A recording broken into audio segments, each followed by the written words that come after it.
In the late autumn of 1883, the people of Larkspur Hollow watched a widow do something that made no sense at all.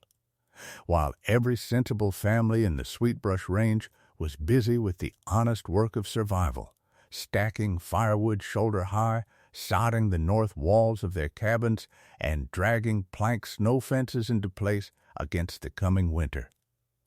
Adelheid Brand was doing none of those things first. She was letting the wild things grow.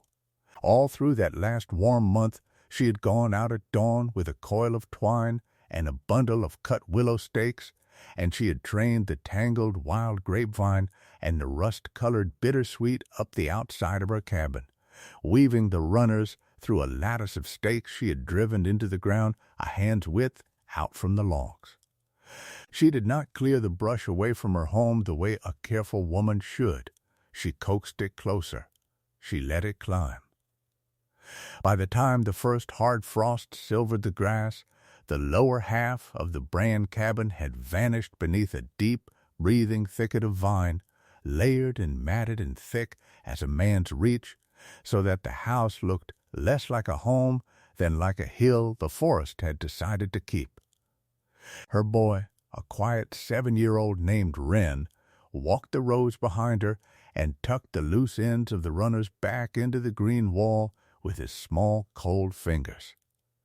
A black and tan hound named Sable trotted the perimeter of the work, nose down, ears swinging, the only one in the hollow who seemed to think the whole business was perfectly reasonable.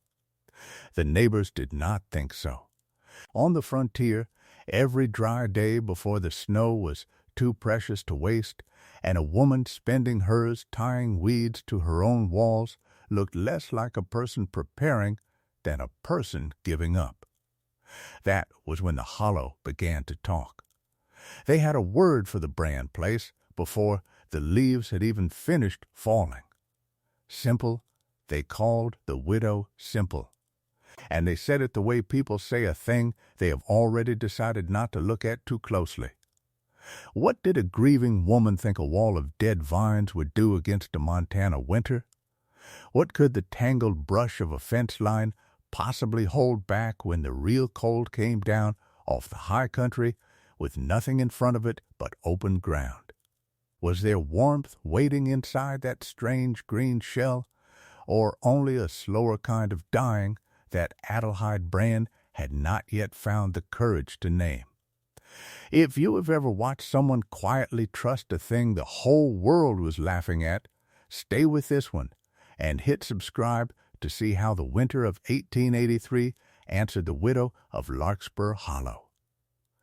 Because winter was coming to the Sweetbrush Range, and winter never argued. It only arrived, and then it judged.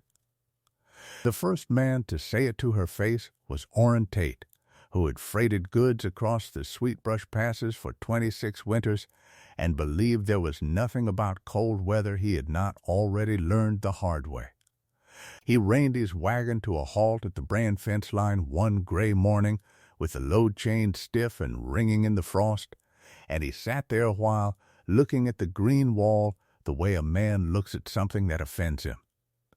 The vines had gone the color of old blood and dried straw now, the leaves curling, the whole mass furred over with the first dusting of snow. Brush against logs, he thought. A widow turning her cabin into a brush pile. Mrs. Brand, he called out, and waited until she straightened from her work and looked at him. You know what that is, you've grown there. That's tinder. That's mouse nest and rot and a chimney spark away from burning you and the boy alive in your sleep. Clear it off while the ground's still soft. Adelheid Brand did not climb down off her composure to argue with him. She set another runner against the stake and pressed it flat. There for the cabin, she said. Nothing else. 4 words, and not one of them an explanation. Orrin Tate waited for more, the way men do, and when no more came, he shook his head slowly and gathered his reins. He had buried enough people in his time to feel he had earned the right to be impatient with foolishness, and a brush wall against winter was, to his eye, exactly that. He clucked to his team and rolled on toward town, and by the time his wagon reached the mercantile, the story had already grown a tale. The widow Brand was tying weeds to her walls and would not say why. That was all the Hollow needed. It was not cruelty, exactly. It was the way a hard country closes around anything it does not understand. The way the valley made a small, careful distance between itself and the strange house on the rise, so that whatever was coming for the Brand place would not come too near the rest of them. There was reason for them to keep that distance, and the reason had a grave. Adelheid Brand had not always lived alone with a boy and a hound. 2 winters before, her husband, a steady fence-mending man named Caleb Brand, had gone out across the flats to bring a strayed heifer home ahead of a storm everyone could see stacking on the northern ridges, and the storm had come down faster than any of them reckoned, and Caleb had not come back. They found him in the spring, 3 miles out, sitting against a fence post he had built himself, with his collar turned up and his hands tucked under his arms, as though he had only stopped to rest a moment out of the wind. The wind had not let him get up again. After that, the valley watched Adelheid the way you watch a house with one wall already gone, waiting to see which way the rest of it would fall. And here she was, 2 years on, growing a thicket against her logs, while the boy who had his father's quiet eyes carried vine ends in a feed sack and asked the only question anyone in the Hollow had bothered to ask her out loud. Wren stood beside her in the blue evening with his breath smoking and looked up at the dark wall of vine climbing toward the eaves. "Will the green wall really keep the cold out?" he asked. Adelheid rested her hand a moment on the back of his neck the way Caleb used to do. "Not all of it," she said. "Just enough. Just the part that matters." The wisdom had not come from Larkspur Hollow, and that was part of why the Hollow could not see it. It had come from a cold stone house in the old country, and from a woman dead more than 30 years. That night Adelheid sat by the lamp, with Wren leaning warm against her side, and she told him about her grandmother, the one the family had only ever called Oma, who had raised her in a valley far across the water where the winters came down off the mountains harder than anything Montana had yet shown them. Oma's house had stood in the lee of a hill, and every wall of it that faced the wind had been grown over, season on season, with ivy and old climbing vine until the stone underneath could not be seen at all. The other families in that valley kept their walls scraped bare and proud, and every winter they fed their fires like starving men and still woke to frost on the inside of the glass. Oma's house stayed warm on half the wood. A child asked the question a grown man is too proud to ask, and Adelheid had asked it once, standing in that green shade with her small hand flat against the living wall. "Why does the wind not come through, Oma?" And the old woman had pressed the girl's palm deeper into the leaves until she could feel the strange still warmth held in the matted dark beneath them. And she had said the thing Adelheid had carried across an ocean and 2 graves and never once forgotten. The cold does not walk through a wall. It is carried there by the wind, and the wind hates a tangle. Give it a tangle to lose itself in, and it will leave your stone alone. That was the whole secret, and it was older than any of them. A bare log wall meets the wind flat and square, and the wind scours it, dragging the warmth straight off the wood as fast as the fire inside can put it back, so that the family burns and burns, and the cold keeps coming because moving air is the thief, and the wall gives it nothing to trip on. but a deep mat of vine is 1,000 small rooms of trapped, motionless air. And still air is the warmest thing there is. The wind cannot scour what it cannot reach. It hits the outer face of the tangle and breaks apart into 100 small, confused currents, and it tires itself out wandering in the dark of the leaves, and by the time whatever is left of it reaches the actual log, it has no strength left to steal anything. Dead air on the outside of the wall held still by the vine. Dead air doing the work the fire could never finish alone. It was not the vine that was warm, it was the stillness the vine made. Adelheid did not have those words for it, the way the schooled men in town might have wanted them. She had Alma's words, which were better, because they were true. The cold is carried, not sent. Break the thing that carries it, and you have already won. So through that last open week before the snow closed the country, she and Wren built the carrier breaker by hand. They cut more willow stakes and drove them deep, and he widened the lattice until the mat of vine stood a full forearm off the logs all the way around, the whole north and west of the house wrapped in a breathing hide of tangled 2 and 3 layers deep. Slow work, careful work. She wove the runners tight at the bottom where the wind ran fastest along the ground, and looser up high where it mattered less, and she left the south wall thinner so the low winter sun could still reach the logs and warm them in the short bright afternoons. She packed the gaps at the corners where she knew the wind would try hardest to find a flat, clean edge to grab. Wren learned to read the wall the way she did, learned to find the thin places by holding the back of his hand near the vine and feeling for the cold breath leaking through. Where he felt it, they thickened it. Where it was still, they left it alone. Night after night they worked by lantern until the cabin sat inside its grain shell complete.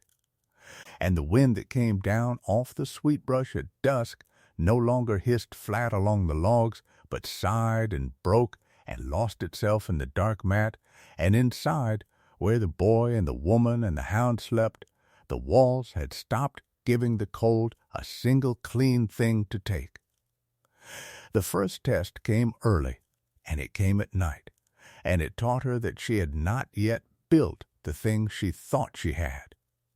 A November norther rolled down out of the high country a full month before the deep snows were due, a hard, dry wind with teeth in it, and Adelheid woke in the black hour before dawn to a cold she could feel moving.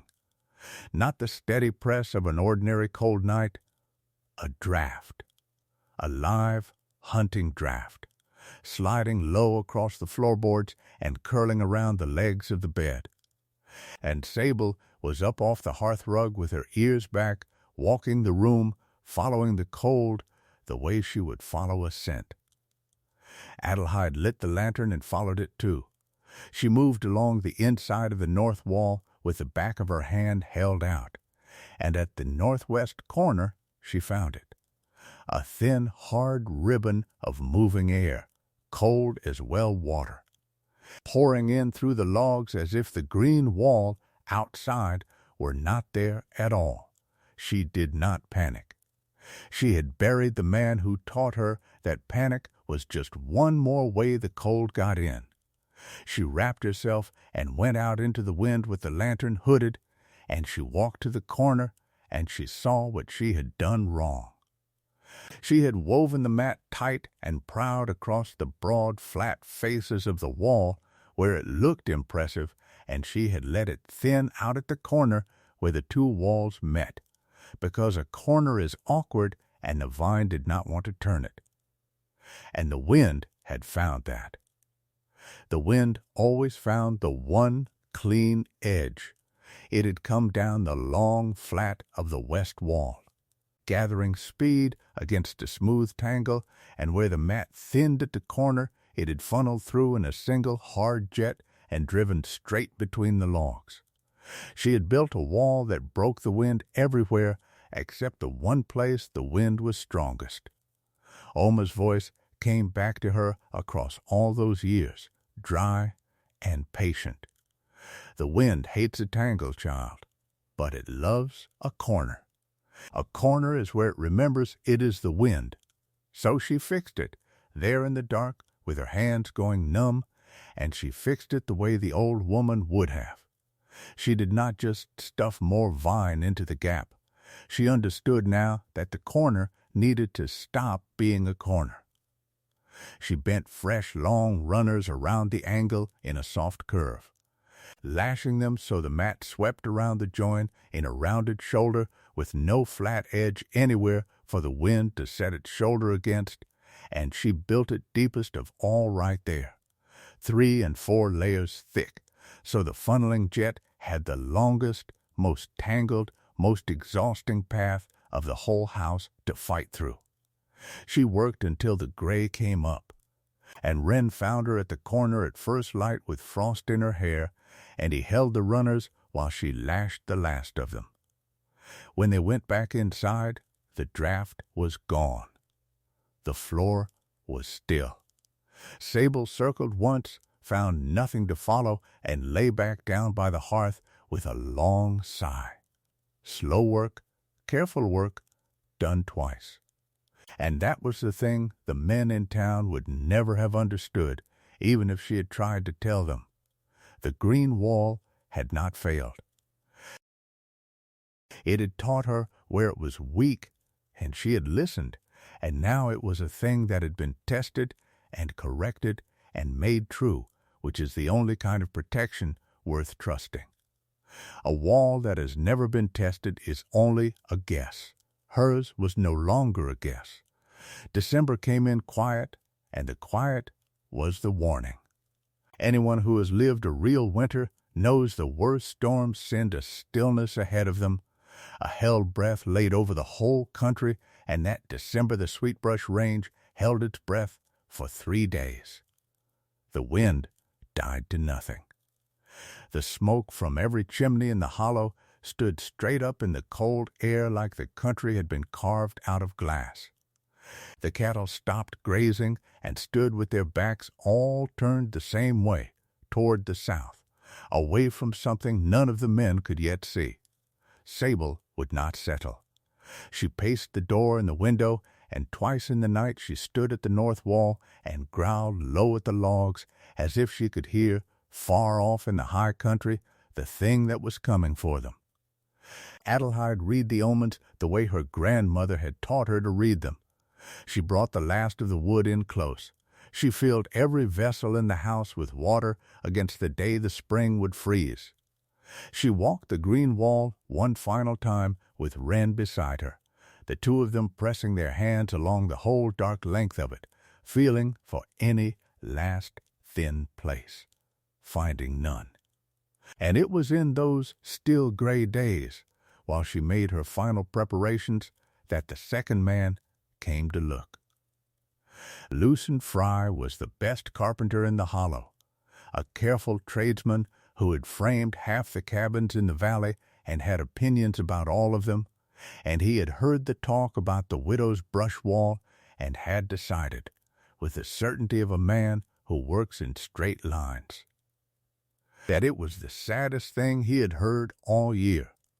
He rode out, meaning to tell her so. But it was a different man who reached the fence line than the one who had set out. The stillness had got into him on the ride, the way it gets into anyone who has survived enough winters to fear the quiet, and when he came up on the Brand place, he did not see a brush pile. He saw a house that had disappeared. The whole north and west of it had gone under a deep, rounded, seamless hide of frosted vine with no flat face and no hard corner anywhere, the snow already finding nowhere to bite and sliding off in soft sheets, and Lucian Fry, who knew exactly how a wall met the weather, sat his horse a long time, and did not say the thing he had ridden out to say. He saw the rounded shoulders at the corners.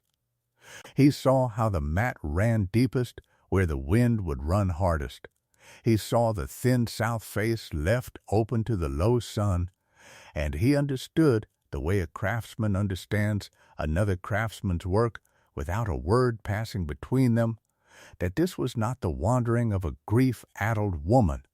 This was a built thing. This was a system. He touched his hat to her, which he had not meant to do, and he said only that she had best get her water in, because what was coming would be one to remember. Then he rode home faster than he had come, and that night, alone, Lucian Fry stood in his own well-framed cabin and looked at his good square corners and his proud bare walls, and for the first time in his life they did not comfort him. There was one more man who came to look, and he came not to learn, but to warn.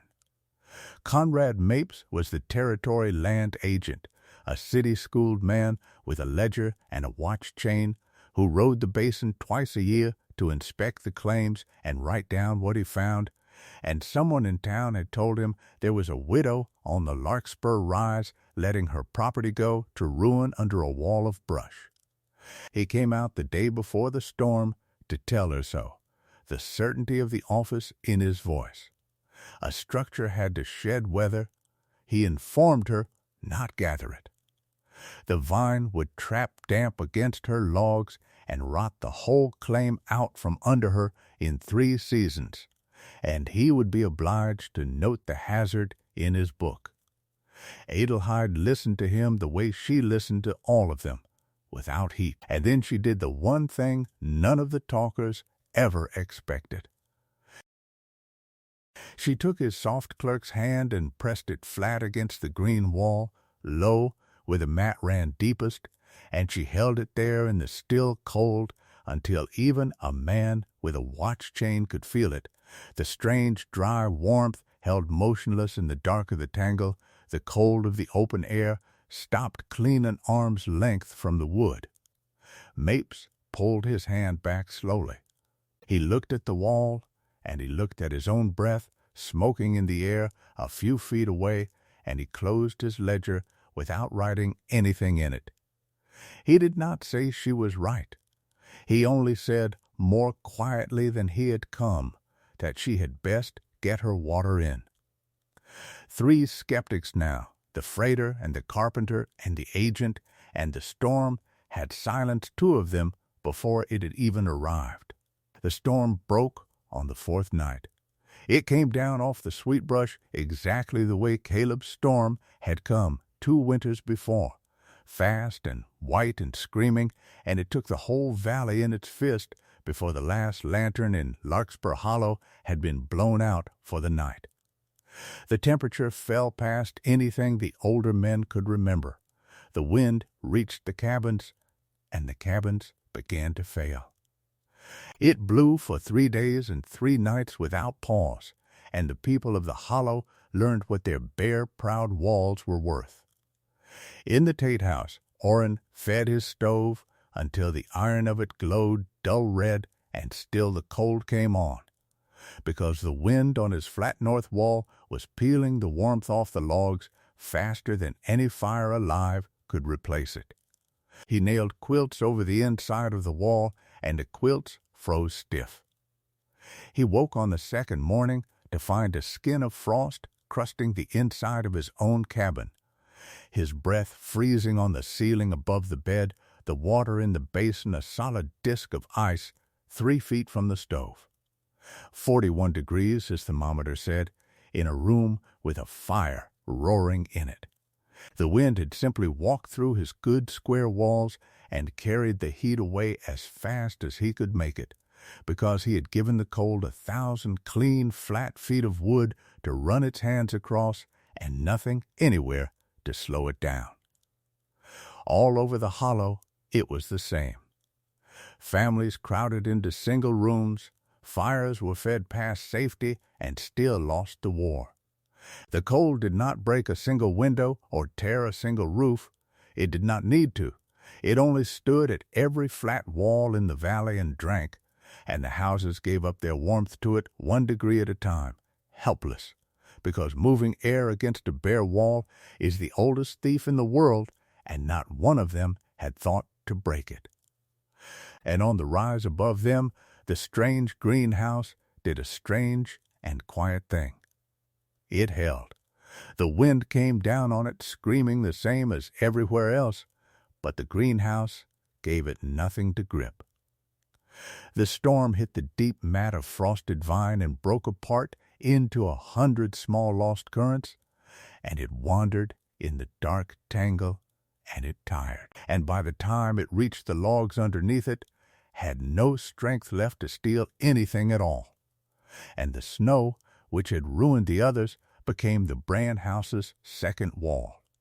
It drifted into the outer face of the tangle and packed itself there, deep and white and still, and packed snow is nothing but 1,000,000 tiny pockets of trapped dead air, the same warm stillness the vine made, doubled now and tripled, so that with every hour the storm raged, it only buried the greenhouse deeper inside a thicker and thicker blanket of its own making. The worse it blew, the warmer the bran place grew. Inside, the lantern burned steady. The stove ticked low, fed, careful, and small, because it had so little work to do. The thermometer Adelheid had hung by the door, the same kind that read 41 in a roaring house across the valley, sat quietly at 63, in a house where the fire was barely more than a glow. Wren slept. Sable slept, stretched long on the warm boards with her paws twitching at some dream of summer, and the only sound was the muffled far-off howl of a storm that had been broken before it ever reached them, sighing and lost in the green dark outside the logs. Adelheid sat up the first night, listening, half waiting for the corner to feel again. It did not fail. The rounded shoulder she had built in the freezing dark turned the wind's hardest jet aside, and sent it wandering off into the tangle like all the rest. And after a while she understood that the wall was going to hold, that it had already won, that the winter she had been preparing for since the spring they brought Caleb home had come at last and met a thing it could not get through. She banked the fire low and lay down beside her son. Nature had come to Larkspur Hollow to render its verdict, and nature never argued its verdicts and never softened them. By the third night the hollow was a country erased, every flat wall in it bled white with frost, every fire losing, and one rounded green hill on the rise breathing a thin, calm ribbon of smoke straight up into the falling snow. 63 degrees and quiet, the warmest place in the whole frozen valley, and the only one that had thought to give the wind a tangle to lose itself in. On the morning of the fourth day the wind died, and the country lay still and blinding under a sky scrubbed hard and blue, and the people of Larkspur Hollow dug themselves out of their failed houses to count what the winter had cost them. They had lost stock, frozen in open pens. They had lost the better part of their winter wood, burned in 3 days fighting a fire they could not win. Some had lost more than that, and would carry it. And as they came out into the white silence, blinking, half of them found themselves looking up at the same place. The rise. The green house. It stood there, rounded and white and whole, snow-heaped, soft and deep against the buried vine. A thin, steady thread of smoke climbing straight up from its chimney into the still air. The only chimney in the hollow that had never once roared and never once failed. Orrin Tate was the first to walk up the rise, because he was the one who had named it. He came stiff and slow through the drifts with his breath smoking. The freighter who had warned her about tinder and rot and burning in her sleep, and he stopped at the edge of the buried green wall and pulled off his glove and pressed his bare hand flat against it. He felt the snow, and under the snow the deep still tangle, and under the tangle, faint and certain, the warmth of the logs that the wind had never been allowed to touch. He stood there a long moment with his hand on the wall and his head bowed. Then he said the only thing there was to say, and he said it quiet, to her, with no one else close enough to hear. "You didn't fight the wind," he said. "You gave it somewhere to get lost." I was wrong. Adelheid Brand did not gloat. She had buried the man who taught her there was no warmth to be had in being right, only in being warm. She opened her door, and she let the cold men of the hollow come in out of the blinding morning, Orrin Tate and Lucian Fry and the others who had laughed, and the others who had only kept their careful distance, and she gave them a place by a stove that barely needed feeding. In a house that sat at 60 degrees while the valley outside lay frozen to its bones, and she did not say one word about weeds or tinder or simple. She poured them coffee. She let the warm wall make her argument for her, the way Oma always had. They spread through the rest of that winter, the ones who had felt the warmth of that wall.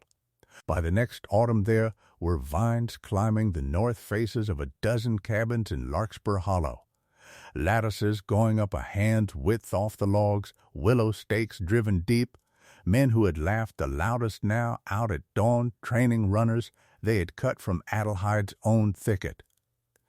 They did not all understand the why of it, the trapped dead air, the wind that hates a tangle, the cold that is carried and not sent.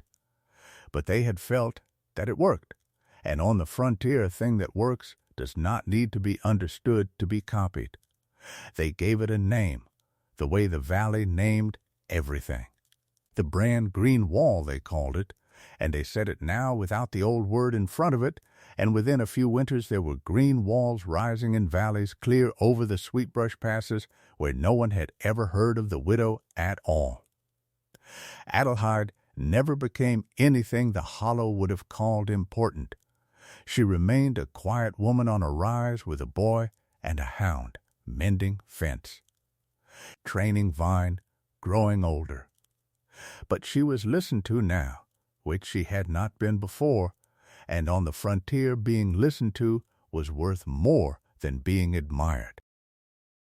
Wren grew up inside the warmth of that wall, and carried the knowing of it the rest of his life, and taught it to his own children with his hand pressed flat against living green, the way an old woman across an ocean had once pressed his mother's, and so the thing survived.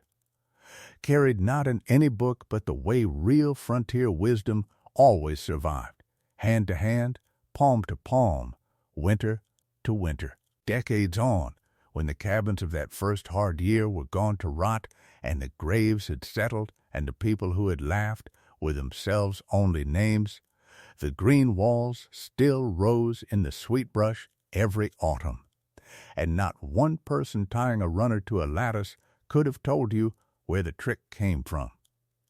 They only knew that it kept the cold out. People rarely remembered the laughter. They rarely remembered the doubts. What survived were the things that worked. Nature had not rewarded the strongest house in Larkspur Hollow, nor the squarest, nor the proudest. It had rewarded the one woman who understood that you cannot outfight the wind, you can only outthink it, and that the strongest-looking wall is almost never the warmest one. The characters and the events of this story are our own invention, but the wisdom beneath it is real, drawn from the true and forgotten ways the people of hard winters once kept themselves alive. So we will leave you with the question the widow's wall leaves behind. Do you think Adelheid Brand was truly brilliant, or was she simply one of the few willing to listen to what winter had been trying to teach the whole valley all along? Let us know down in the comments.